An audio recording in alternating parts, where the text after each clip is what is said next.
আজ আমি তোমাদের জন্য এমন একটি বিষয় নিয়ে ভিডিও প্রস্তুত করতে চলেছি যা তোমাদের পড়াশোনার কাজে সবসময় লাগবে। তাই কোনো বিশেষ ক্লাস নয়, পঞ্চম শ্রেণী থেকে দশম শ্রেণী পর্যন্ত প্রতিটি ছাত্রছাত্রী এই ভিডিওটি দেখো। তোমাদের বিজ্ঞান চর্চার ক্ষেত্রে সবসময় কাজে লাগবে। দেখো, বোর্ডে লেখা আছে চিহ্ন, সংকেত, যোজ্যতা। হ্যাঁ, এই চিহ্ন, সংকেত, যোজ্যতা নিয়েই আমি আলোচনা করব। চিহ্ন কি? মৌলিক পদার্থের নাম সংক্ষেপে প্রকাশ করারকেই বলা হয় চিহ্ন। অর্থাৎ যার সাহায্যে মৌলিক পদার্থের নাম সংক্ষেপে প্রকাশ করা হয় তাকেই বলা হয় চিহ্ন। যেমন দেখো, আমি যদি CARBON এই শব্দটা লিখি, অর্থাৎ এই মৌলটা লিখি, তাহলে এতটা জায়গা লাগলো এবং সময়ও লাগলো। এর পরিবর্তে আমি যদি সি লিখে দিই তাহলেই হয়ে গেল কার্বন। সেরকম হাইড্রোজেন,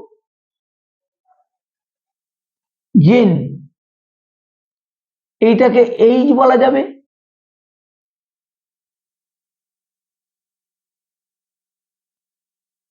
নাইট্রোজেন, এটাকে এন বলা যাবে।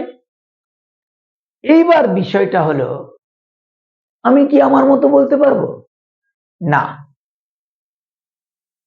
সর্বজন বিদিত হতে হবে। আমি আমার মতো বলতে পারবো না। অর্থাৎ সারা পৃথিবীর মানুষ যেটাকে মেনে নিয়েছে আমরা সেগুলোই ব্যবহার করতে পারবো। এইভাবে সাধারণত মৌলের ইংরেজি নামের প্রথম অক্ষরটি দিয়ে মৌলটির চিহ্ন প্রকাশ করা হয় সাধারণত। এইবার দেখো, যদি এমন তো হবে যে একাধিক মৌলের প্রথম অক্ষর একই, যেমন কার্বন সি দিয়ে শুরু হয়েছে, ক্যালসিয়াম ক্যালসিয়াম এই শব্দটা যখন লিখবো তখন সেটাও তো সি দিয়ে শুরু হয়েছে, তাহলে কি আমি ক্যালসিয়ামের জন্য সি লিখে দেবো, ক্যালসিয়ামের চিহ্ন? তাহলে কোনটাকে বোঝাবে? কার্বনকে বোঝাবো না ক্যালসিয়ামকে বোঝাবো? যদি এই রকম হয় সেক্ষেত্রে বলা আছে যে একটাকে প্রথম অক্ষর দিয়ে, পরের গুলোকে প্রথম অক্ষরের সাথে দ্বিতীয় অক্ষরটা বা প্রথম অক্ষরের সাথে অর্থাৎ ফার্স্ট লেটারটির সাথে যে লেটারটি জোর দিয়ে উচ্চারিত হচ্ছে সেই লেটারটিকে বসাতে হবে। এক্ষেত্রে প্রথম লেটারটি ক্যাপিটাল হবে এবং দ্বিতীয় লেটারটি স্মল হবে। যেমন ক্যালসিয়ামে আমি এইভাবে লিখব CA, ক্যালসিয়ামকে লিখবো CA এটা দিয়ে। আবার আছে ক্রোমিয়াম,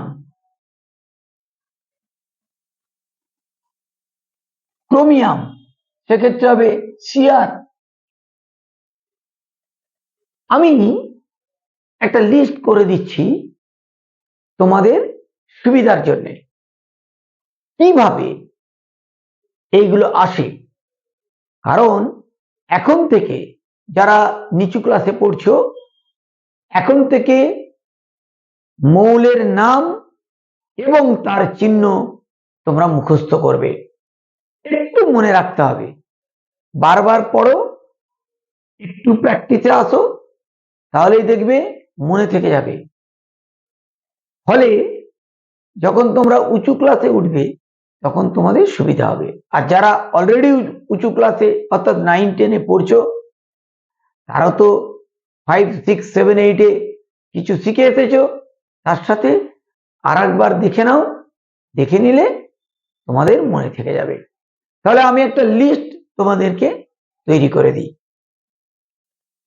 দেখো, এখানে কয়েকটা মৌলের নাম দিয়েছি, এগুলো সবগুলোই কিন্তু ইংলিশ থেকে এসেছে।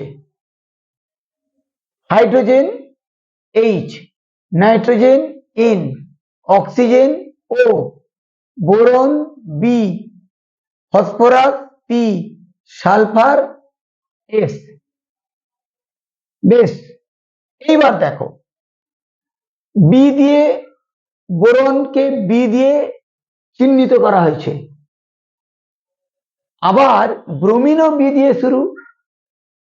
তাহলে ব্রোমিনকে যদি বি দিয়ে করি, তাহলে আমি ব্রোমিন আর বোরন দুটোকে আলাদা করতে পারবো না। সেই জন্যে ব্রোমিনের ক্ষেত্রে কি করা হলো, দুটো লেটার নেওয়া হলো, প্রথম দুটো লেটার, প্রথমেরটা বি, পরেরটা আর, প্রথমেরটা ক্যাপিটাল, পরেরটা স্মল। আবার দেখো বিসমাথ, বিসমাথে কি আছে, বি আই, তাই B I. Barium B A, এরকম ক্যালসিয়ামে সি এ। কারণ কি, এখানে কার্বন,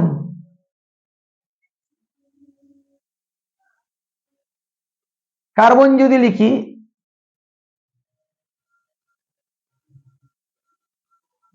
কার্বনকে আইডেন্টিফাই করা হয়, চিহ্নিত করা হয় সি দিয়ে।